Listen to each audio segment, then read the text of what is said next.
en esta empresa tuvieron un caso de un paciente que tuvo tétanos y este paciente no estaba vacunado. Entonces dice, che, podemos tener un riesgo por esta temática. Me gustaría saber qué pacientes, qué cantidad de gente está vacunado contra el tétanos. Entonces, ¿qué podría hacer yo para averiguar este tema? Podría llamar por teléfono a los 100.000 afiliados. Entonces yo me acerco al gerente y le digo, mire, bárbaro, vamos a apostar a los 100.000 afiliados. ¿De cuánto sale? Bueno, sale 500 pesos por llamado para mucha guita de eso. Bien. ¿Eso qué sería? Sería un censo de afiliados. ¿Bien? Yo cuento a todos los afiliados. Vamos a suponer que yo hiciera eso y hay 23.704 que me dicen yo estoy vacunado, con todas las limitaciones, que no se puede acordar. ¿De acuerdo? Esto sería un censo. Nosotros en general nunca abordamos poblaciones, siempre abordamos muestras, abordamos grupos. Yo sé que es el 23,7% es la cifra real de vacunados. Pero este es un método sumamente caro y muy complejo. Y esto sería una certeza a nivel de lo que yo puedo preguntar por teléfono. Entonces el tipo dice, no, mira, vamos a hacer una muestra. ¿De acuerdo? No, te voy a llamar a los 1000 tipos, ¿no es cierto? Porque supongo que yo quiero saber quién va a ganar las elecciones y bueno, voy a hacer una encuesta de 30 millones de personas para ver, bueno, es imposible, ¿no es cierto? Estoy haciendo las elecciones. Entonces hago una muestra de 1000. Yo termino mi muestra y me da que hay 245 vacunados. Entonces voy a informar este tema. Eso es aproximadamente el 24,5%. ¿Es igual que el 23,7%? No es igual, ¿no? Entonces en mi muestra me dio 24,5%. No estuve tan mal, ¿no? Entonces yo quiero reportar este tema. Diría que para este número de afiliados, si yo asumiera un error del 10%, estaría entre 23,3 y 26,7. Bueno, pero 10% es mucho, ¿viste? Porque son vacunas, no es lo mismo vacunar 22.000 afiliados que 26.000, son 4.000 vacunas más. Entonces, a ver, hicimos un error del 5%. Bueno, con un error del 5%, yo sé que ese 24,5 está entre 21,8 y 27,8. ¿Se acuerdan ustedes cuando son las encuestas electorales y dice el candidato tiene una intención de voto de 30 más menos 3? ¿Sí? Entonces, si el otro tiene 28, entonces hay un empate técnico. Bien, eso que está informando más o menos 3 es el intervalo de confianza. ¿Qué es el intervalo de confianza? Lo vamos a ver más tarde, pero es el margen de error cuando yo afirmo un determinado aspecto. Es la incertidumbre que yo tengo y esa es la incertidumbre que analizo estadísticamente. La estadística no analiza certeza. Si yo tengo certeza, no necesito estadística. Cuando se termina una elección, ganó el tipo por 10 votos, se acabó, no importa, no hay nada para analizar estadísticamente. Ganó o perdió. Cuando yo analizo una encuesta, tengo que analizarla con el margen de error que pueda tener. Entonces dice, no, mira, vamos a hacer una cosa, dame un margen de error del 1%. Y pero mucho mayor entonces. 0,1, bueno, margen. Todo eso es incertidumbre. Me escuchan, no. Decime certeza, 100%. No te puedo equivocar nunca. Bueno, sí. 0% de error, se puede. ¿Qué sería? El porcentaje de vacunados está entre 0 y 100. No me voy a equivocar nunca con eso, pero no me sirve absolutamente para nada. ¿De acuerdo? Entonces, yo tengo en estadística siempre incertidumbre. Cuando yo digo, por ejemplo, este tratamiento es mejor que el placebo, ¿qué te dio la P? 0,02. Tengo una posibilidad de 2 en 100 de equivocarme al afirmar esa diferencia. Eso sería la P. Pero voy a decir, bueno, 98% de confianza está bien, sí, pero tengo un 2% de error. Por ahí justo no es, ¿de acuerdo? Estadísticamente digo, bueno, menos de 5 acepto, pero es una convención. Me puedo equivocar. Eso es incertidumbre. Para eso sirve la estadística. Todo lo que nosotros hacemos en la estadística es acotar la incertidumbre. Es decir, hasta qué punto, cuán incierto es lo que yo te estoy diciendo. Si tengo un 10%, tengo un 5%, tengo el 1%. Y sobre la base de eso, pues uno toma decisiones. Eso sería un censo, y esto es estadística, pues nos tenemos en la Argentina, lo que se llama el INDEC, Instituto Nacional de Estadísticas y Censos. El INDEC hace estadísticas y hace censos. Fue una institución muy prestigiosa en una época, después fue muy dañada, afortunadamente después está consolidada también. Por ejemplo, cuando hace censo de industria, analiza todas las industrias que hay, analiza todas las personas, esos son censos. Cuando hace encuestas de hogares, analiza algunas decenas de miles de hogares y ve cuál es la tasa de pobreza, el tipo de alimentación, etcétera, etcétera. Ahí está haciendo estadística, está haciendo muestras. Cuando ustedes quieren desarrollar un trabajo de investigación,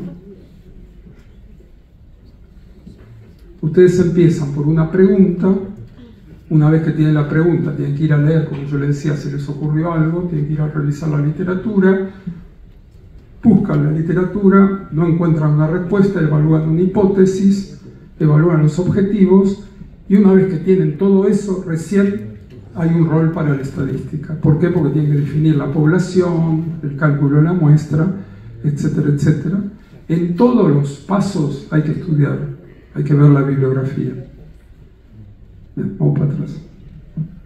La estadística solo funciona, me acuerdo que yo trabajé con un estadígrafo de Londres, y el tipo me decía, no, el estadístico es lo más fiaca que hay, porque vos empezás con el ensayo, ¿no? Participás de las reuniones de diseño, diseñás el cálculo de la muestra. Después los médicos están 2 años reclutando pacientes, llenando la base de datos, vos te rascás el ombligo. Cuando termina todo, agarrás la base de datos, es la estadística. Bien, ese es el rol de la estadística en un ensayo clínico. ¿Tá? El diseño original y el análisis posterior. En el resto, no corre la estadística. Así que el ensayo clínico es mucho más que una estadística. La estadística es solamente una herramienta, como puede ser el electrocardiógrafo para un cardiólogo. Es una herramienta, no es el centro de la investigación clínica, ni mucho menos. Bien. ¿Qué tipo de estadística nosotros usamos? Por ejemplo, si nosotros tenemos 2 grupos,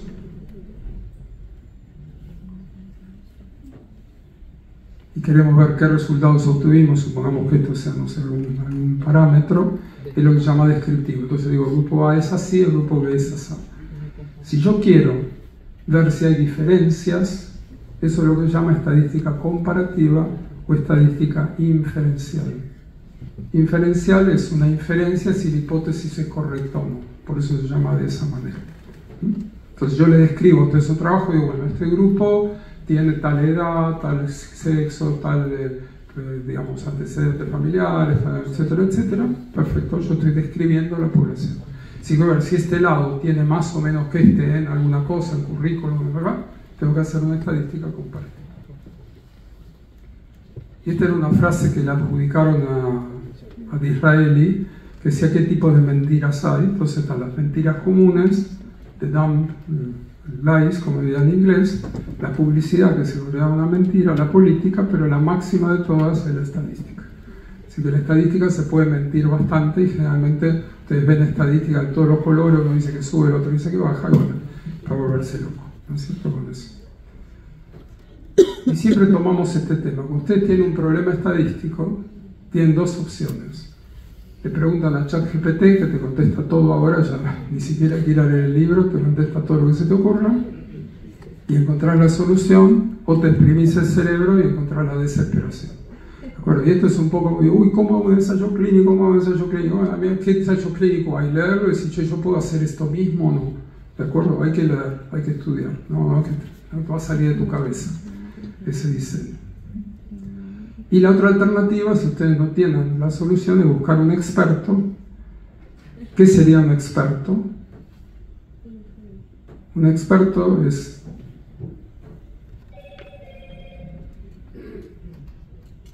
Esto sería un experto, ¿no? Típico de la economía. Pues lo mismo pasa con los expertos de estadística. Las veces que los médicos buscamos expertos de estadística, no nos entienden lo que estamos investigando y de repente nos presentan trabajo que dan al revés. Un caso famoso en la Argentina, que el placebo, el tipo lo analizó y le daba mejor que la droga. Dice, no, esta droga aumenta la mortalidad, no puede ser, dice el tipo. Bueno, el tipo lo había analizado al revés, no sé qué lío había hecho. Entonces, tener muchísimo cuidado con los expertos, ¿no? Así que yo no me considero un experto, me considero un clínico que hace estadística nada más. Bueno, vamos a seguimos con esto.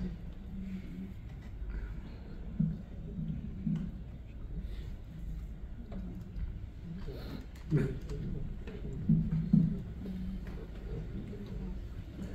Nosotros, cuando vamos a presentar un informe descriptivo, y es lo que vamos a hablar hoy, descripción, tenemos que ver qué tipo de datos tenemos entre manos, qué tipo de datos estamos analizando. Lo primero, es importante que los datos sean válidos, ¿no es cierto? ¿Qué quiere decir? Que sean bien registrados, bueno, que no haya sesgo, pues si no, no sirve para nada. ¿Qué tipo de datos nosotros tenemos? Nosotros tenemos datos que se llaman categóricos, por ejemplo, el sexo, masculino o femenino, la infección, si es una infección por estreptococo, estafilococo, lo que sea, la patología, neumonía, etcétera, etcétera. Bien. Y a su vez tenemos datos que se podemos llamar graduales. Graduales que puede ser un puntaje, por ejemplo, o una medición, la glucemia, etcétera, etcétera. Cuando ustedes hablan de datos cualitativos, cualitativo es todo lo que se puede expresar como porcentaje. Yo digo 53 mujeres, 72 varones, el porcentaje de mujer fue tal, el porcentaje de varones tal, sería un dato cualitativo o categórico. De los datos cuantitativos, los que son medibles en general son cuantitativos. Todo lo que usted pueda medir, la glucemia, la temperatura, el colesterol, cualquier cosa de esas es. Bien. A veces ustedes pueden utilizar datos numéricos que no son números estrictamente. Por ejemplo, usted dice la capacidad funcional es 1, 2, 3, 4. Pero 1, 2, 3, 4 no es lo mismo que 1 de glucemia, 2 de glucemia, 3 de glucemia. Son conceptos. Yo podría hacer la capacidad en leve, moderado, severo, en lugar de 1, 2, 3, 4. Así que en ese caso es lo que se llama un puntaje, un dato ordinal. Entonces tenemos tres tipos de datos. Datos categóricos, cualitativos, porcentaje, datos cuantitativos, numéricos, y uno en el medio, que son los puntajes. Un chico va a la escuela y le ponen 8, pero también le pueden poner alcanzó los objetivos, superó los objetivos, ¿de acuerdo? O la capacidad funcional. Bien. Esos son los datos que llamamos ordinales o de puntajes. Bien. Esto lo vamos a sacar.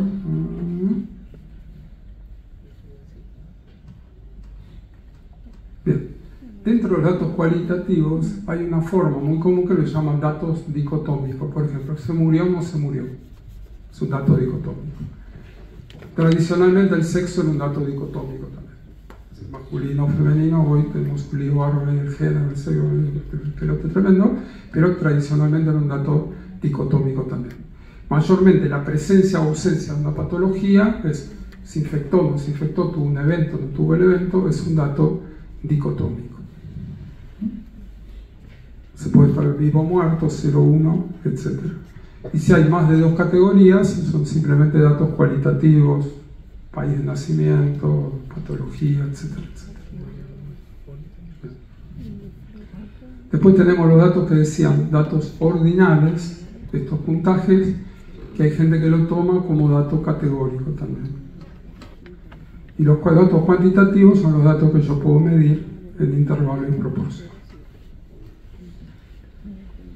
Y estas son un poco las nomenclaturas, ¿no? Los categóricos, que pueden ser dicotómicos o binarios, los numéricos, y hay gente que llama cualitativos y cuantitativos, y hay gente que llama cualitativos también a los puntajes y cuantitativos solo a los datos de medición. ¿Ya? Esas son por diferentes formas de nomenclatura. Bueno,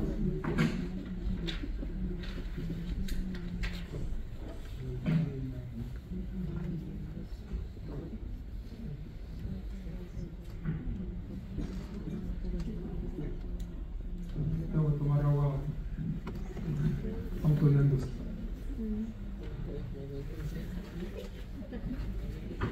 ¿Se entendió algo esto de los datos? Sí. Intentamos mostrar datos.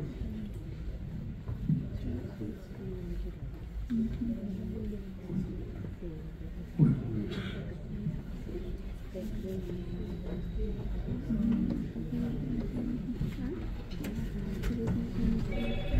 Quisiera, Natalia, ¿me escucha? Yo preferiría por ahí hacer ahora el tema de lo que quería mostrar de la computadora y dejar la charla para después.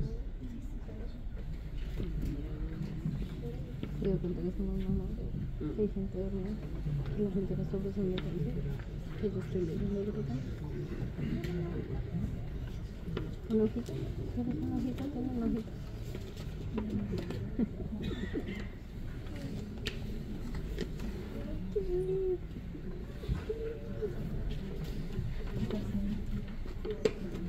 Necesito ir a buscar los colegios, señora, así que no acabo de estar pero ya le digo todo. Quedan 4 horas. Hola, ¿me escuchan? ¿Sí? Yo lo que quisiera mostrarle, nosotros estamos en el curso nuestro, estamos utilizando mucho un programa que se llama Jamovi. En este momento hay varios programas que se pueden usar para hacer estadística. El más poderoso a mi gusto y gratuito es el R, pero el R es un programa bastante hostil, bastante difícil de aprender y de dialogar y se traba mucho. Y hay un programa que está montado sobre el R, que es este programa Jamovi, que yo le quería mostrar un poco cómo se funciona. ¿Se alcanza a ver ahí? Sí. Acá usted tiene una base de datos, que es una base de datos que incluye pacientes, un grupo de pacientes, 1000 pacientes, en un protocolo de investigación clínica que se llamó NAI, en aquí en el estado. Entonces tienen parámetros que son edad. ¿Qué tipo de dato diría que es la edad? Cuantitativo. Cualitativo no es la edad, si yo puedo decir grande o pequeño. La tensión arterial, cuantitativo. Tensión diastólica, frecuencia cardíaca, valor de CPK al ingreso, un dato cuantitativo. El sexo, cualitativo. Tabaquismo, bien. Hipertensión, diabetes, bien. Son todos datos cualitativos. Muy bien, cuando ustedes ven un trabajo de una lectura en cualquier revista, lo primero que tienen ustedes es lo que se llama la tabla 1, lo que se llama el Table 1. El Table 1 lo que hace es mostrarle a ustedes la mayor cantidad de parámetros. Entonces vamos a suponer que yo quisiera que me muestre todos los datos. ¿Sí? Traca. Muy bien, perfecto.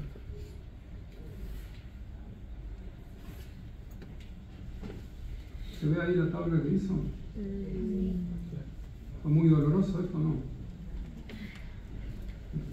Con esto quiero decirles que la posibilidad de analizar una base de datos muy grande como es esta, de más de 1000 pacientes, acá hay 954 válidos, para hacer este tipo de análisis es tocar 3 botones, ¿no? Si toqué rápido los botones, ya tengo el Table 1. Incluso acá me dice Table 1, bueno, qué tipo de diseño me gusta para el Table 1.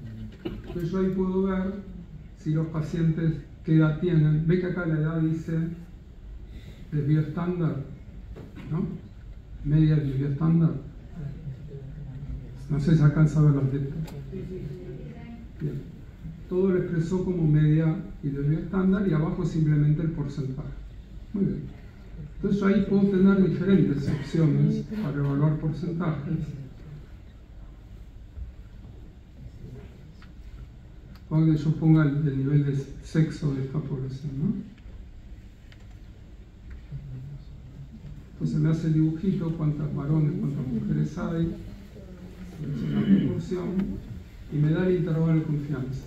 ¿Qué me dice acá? Me dice que, ustedes lo ven acá como P, me dice mujeres fue el 31,6%, acá dice 0,31, que es la proporción, pero lo puedo pasar porcentaje, y mi intervalo de confianza entre el 28% y 34%. Bien. ¿Para qué me sirve eso? Vamos a suponer que yo estoy en la unidad coronaria de mi hospital y los síndromes coronarios agudos, el 10% son mujeres. Entonces yo sé que mi población es distinta que esta. ¿Por qué? Porque esta población está entre 28 y 34 mujeres. ¿Está? Ahora, si en mi unidad coronaria tengo un 29% de mujeres, no es 31, pero está dentro del intervalo de confianza, es parecido. ¿De acuerdo? Para eso sirve el intervalo de confianza de un porcentaje. ¿Resultó doloroso analizarlo? No, sale directamente de... Bien. Vamos a hacer otra cosa, ya ahora más agresiva, ¿no? Vamos a hacer una tabla cruzada. Entonces yo quiero ver si le da presión arterial, el tabaquismo, la hipertensión, diabetes, colesterol, triglicéridos, antecedentes familiares, es igual o diferente en varones y mujeres. Entonces, una vez que yo pongo todo, me hace toda la tabla, ¿no? ¿Se ve la tabla ahí? Sí, Y acá me da la P, me dice todas las P de comparación. Entonces me dice, che, la edad, las mujeres tienen 67 y los varones 61. Y ahí está mostrando, ya no muestra la media de estándar, está mostrando la mediana. Y acá hace la P y me dice yo sé tal o cual valor, me da la P significativa. ¿Qué otra cosa fue significativa? El valor de CPK fue menor en mujeres que en varones, y el tabaquismo era menor en mujeres que varones. Bien. ¿Fue muy doloroso esto? Bien. Entonces, en este momento realmente el desafío para ustedes es tratar de entender qué es lo que están leyendo, porque hacerlo incluso es sumamente sencillo con los programas estadísticos que se cuentan. ¿Bien? ¿Me siguen hasta acá el concepto? Incluso, ve que dice acá opciones, yo quiero publicar esto en el Lancet, ya me pone los colores del Lancet, me pone coloradito y este le puedo mandar directamente. Bueno. Con esto quiero decirle que hoy en día tenemos herramientas de análisis muy fuertes y muy relativamente fáciles para hacer los estudios. Entonces yo voy a tratar de irme guiando por esto para tratar de abreviar lo que pensaba escribir en la clase. Cuando nosotros queremos hacer una descripción de datos, entonces vamos a suponer que yo quiero describir este dato que es la edad. Entonces, ¿qué me tengo que fijar yo en la edad? Acá te dice la edad media 62,4, la mediana es 63. ¿Cuál es la diferencia entre media y mediana? Media es yo sumo todas las edades y hago el promedio. Esa es la media. ¿Ahí vamos bien? Mediana es el valor que divide a la mitad de la población. Es decir, si yo calculo cuál es el promedio de ingresos de la población, me va a decir que el promedio de ingresos es tal o cual. El promedio de ingresos va a ser más alto que la mediana. ¿Por qué? Porque hay una persona que puede ganar 1.000 millones de pesos y eso se promedia con un montón que ganan 3 mangos. ¿De acuerdo? Pero si yo digo la mitad de la población gana menos que esto, yo ahí tengo un parámetro de descripción exacto. Esa es lo que se llama la mediana. ¿Se entendió eso? Bien, muy bien. Entonces, yo tengo acá la edad y me dice la media y la mediana. Yo quiero ver cómo es la edad. Quiero analizar cómo es este parámetro para después poder describirlo. Entonces digo, a ver, haceme un gráfico de la edad, haceme un histograma, a ver cómo es. Muy bien. ¿Están familiarizados con lo que es un histograma? Esto distribuye la frecuencia de acuerdo a los valores. ¿A ustedes les parece que es simétrico esto? No. Más o menos, ¿no? No es totalmente simétrico. Probablemente este dato no sea del todo gaussiano. Si el dato es gaussiano, yo lo describo como media de desvío estándar. ¿Por qué? Bien, ¿cómo sé si el dato es gaussiano o no? Yo le puedo preguntar lo que dice estadística. Hay un test que me dice si es gaussiano o no, que se llama este test. Se me fijo, me dice el test me da significativo, no es gaussiano. Entonces ya sé que la edad no es gaussiana. Si un dato es gaussiano, yo lo describo como media de desvío estándar. Quiere decir, cuando ustedes leen una tabla y ven media de desvío estándar, ese dato es gaussiano. Si dice mediana, intervalo intercuartilo, no es gaussiano. ¿Me siguen hasta ahí? Bien. Ahora, ¿para qué me sirve saber eso a mí? Bien. Vamos a hacer otro gráfico que se llama diagrama de caja.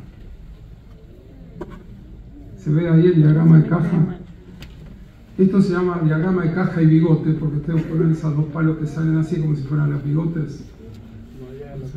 Alguien lo llamó de esa manera, no fui yo. Así que me excuso. Bien, pero se llama así, diagrama de caja y bigote. ¿Qué es la caja y qué es el bigote? Y esto me gustaría que cuando ustedes miran este gráfico lo entiendan. La caja abarca la mitad de la población del medio. Quiere decir que acá lo que hace esta caja es poner la raya que está en el medio es la mediana. La raya que está arriba es el cuartilo para arriba y el cuartilo para abajo. ¿Qué es un cuartilo? Nosotros acá sumamos, somos 200, los 25 primeros sería el primer cuartilo, los 25 segundos sería el segundo cuartilo, que es la mediana, los 25 terceros sería el tercer cuartilo, y el otro que queda es el recto. ¿De acuerdo? Entonces, entre cuartilo para abajo y cuartilo para arriba hay un 25% para abajo, un 25% para arriba, está la mitad de la población. Entonces, cuando yo miro esta caja, digo, bueno, acá la mitad de la población está entre, pongamos que fuera 70 años y 47 años. Y la mediana está alrededor de 62 años. ¿Entendió eso? Bien. Yo incluso le puedo pedir que me muestre la media ahí en el gráfico también. Y se ve que la media no es exactamente igual que la mediana. Ve que la media quedó abajo de la raya. ¿Está? Entonces ustedes ya se dan una idea de que este dato no es gaussiano.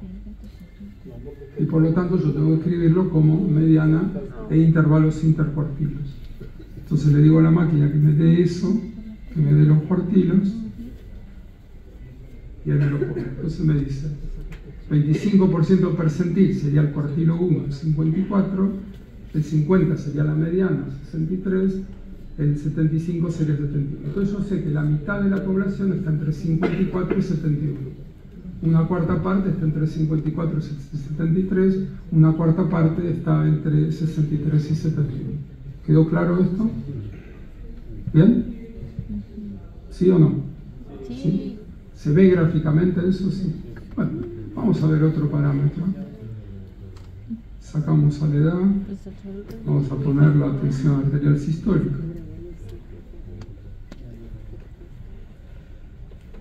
¿Es simétrico? No, para nada. Así que casi seguro que no es gaussiano. Y acá tienen también la caja que nos dice que el 50% de la gente está entre este punto de presión arterial y este punto de presión arterial, y es lo mismo que estamos analizando anteriormente, donde dice el percentil de presión arterial va entre 120 y 160 y está la mitad de la población.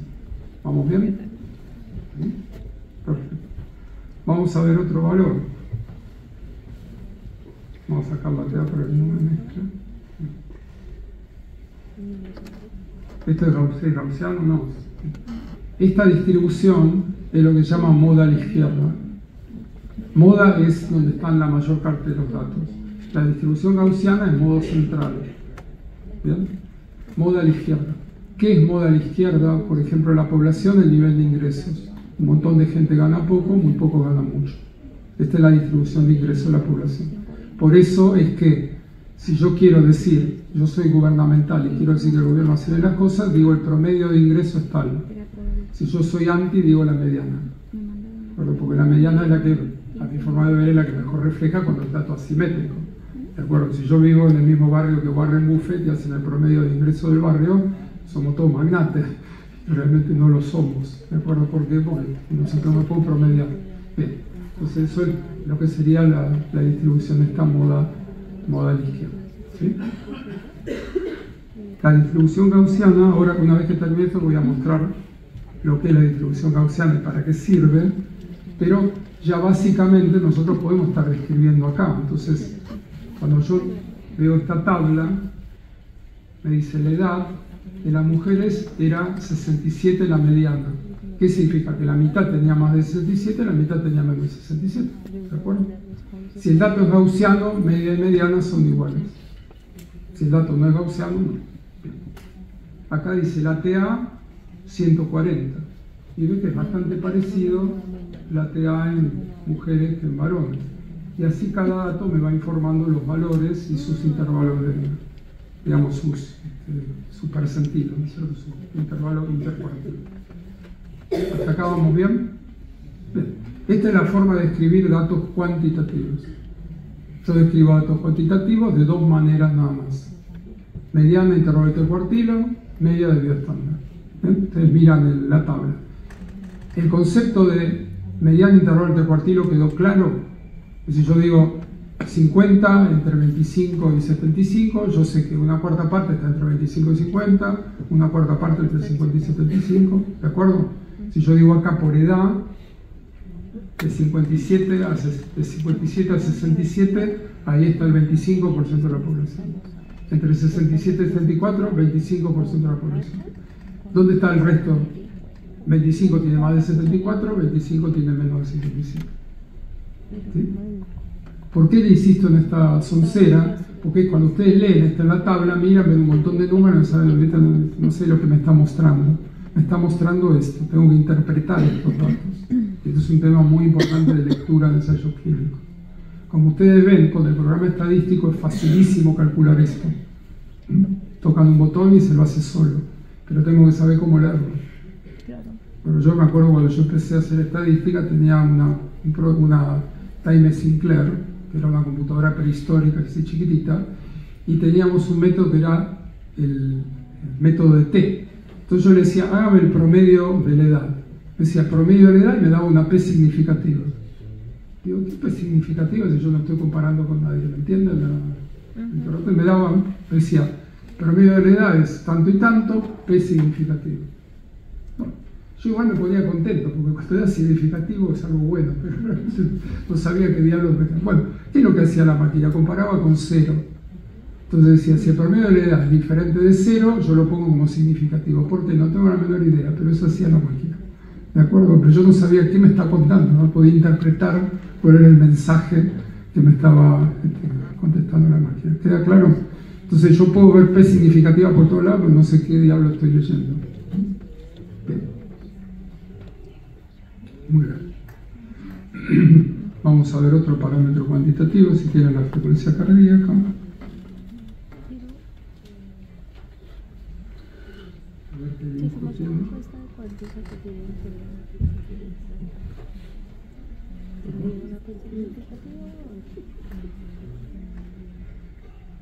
No parece tampoco simétrica, ¿no es cierto? La frecuencia cardíaca. Y esta es la caja de la frecuencia cardíaca. Ve que tampoco parece simétrica y los cuartilos son asimétricos. Para que sea gaussiano, los cuartilos tienen que ser simétricos. Muy aburrido esto, más o menos. Esto es lo que uno lee de los trabajos, la estadística descriptiva. No es un tema teórico, es un tema de lectura. Ustedes miran y saben lo que están leyendo. ¿Bien? Bueno, dejamos un minutito el programa estadístico y les muestro el tema gaussiano y qué es lo que quiere decir gaussiano. ¿Está? Si quiere, Natalia, vamos de nuevo al...